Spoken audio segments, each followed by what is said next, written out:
Hi hello नमस्कार, मी कल्पना माझ्या चॅनलवरती तुमचं खूप खूप मनापासून स्वागत करते। आज आपण मखाणे। बऱ्याचदा मुलांना काय होतं की कुरकुरे खायला प्रचंड आवडतं, पण घरात जर काही पौष्टिक दिलं तर ते मात्र आवडत नाही।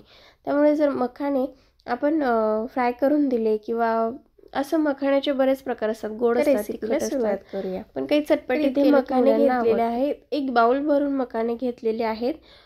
वाटीनी म्हणतात तर काही मोजून नाही घेतले, तुम्ही कमी जास्त करू शकता, असं काही नाही की एवढं प्रमाण पाहिजे।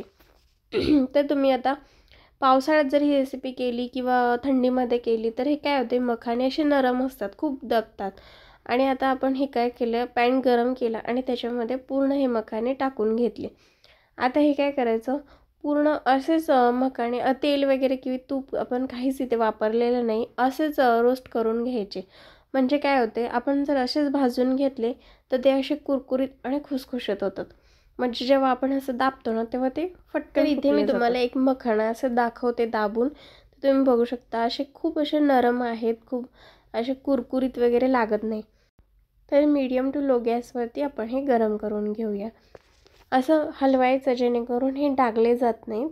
आता तुम्ही जर इथेच थोडेसे गरम केले आणि थोडंसं तूप टाकलं आणि ह्याच्यामध्ये जर मीठ टाकलं ना, तर असे सुद्धा मुलांना प्रचंड आवडतात, कारण त्याची चव छान येते। तूप टाकल्यामुळे काय होतं, त्याची चव अजून छान। आपले मखाणे व्यवस्थित गरम झालेले आहेत, तर आता हे आपण काढून घेणार आहोत आणि ते थंड झाले की अजून कुरकुरीत होतात, त्यामुळे आता हे आपण काढून घेऊया। तर इथे आपण पॅन गरम करण्यासाठी ठेवलेला आहे।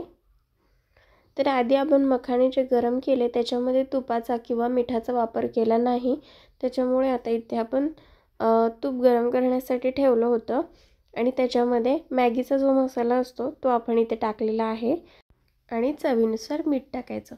मीठ आपण तेलात टाकलं, तेलात टाकल्यामुळे काय होतं की सगळ्या मखाण्याला व्यवस्थित मीठ लागतं आणि असं वरून टाकलं ना की मग त्याचा मिठाचा थर तो खाली जमा होतो, पण मखाण्याला मात्र चव लागत नाही। त्यामुळे कुठलीही मखाण्याची रेसिपी जेव्हा आपण करतो त्या मीठनं तेलात टाकायचं, त्यामुळे काय होतं सगळं मखाण्याला व्यवस्थित मीठ लागलं जातं। तर आता इथे आपण ते तळून घेतलं आणि ह्याच्यामध्ये मखाणे टाकले। आता हे पूर्ण मखाणे आपण मिक्स करून घेऊया। आता इथे आपलं मॅगी मसाला पूर्ण मिक्स झालेला आहे, तर आता हे आपण खाली उतरवून घेऊया। तर इथे आता इथे तुम्ही बघू शकता, आता हे मखाणे आपले मस्त गरम झालेले आहेत आणि तुम्ही असे सुद्धा जरी खाल्ले ना काहीच न करता तरी सुद्धा खूप छान लागतात। मुलांसाठी पौष्टिक रेसिपी आहे।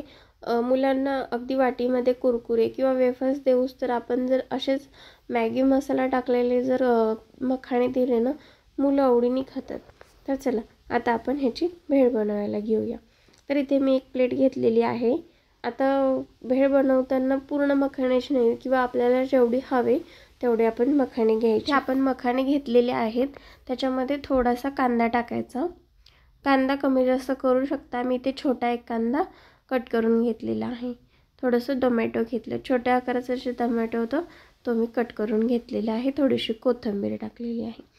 आता तुम्हाला तिखट टाकायचं असेल तर तिखट किंवा चाट मसाला तुम्ही जे म्हणजे बरंचसं असं तुम्हाला जे आवडेल ते तुम्ही टाकू शकता। तर इथे मी अगदी साधी सोपी केलेली आहे, कांदा टोमॅटो आणि कोथिंबीर असं एवढं टाकलेलं आहे। आता हे आपण मिक्स करून घेऊया।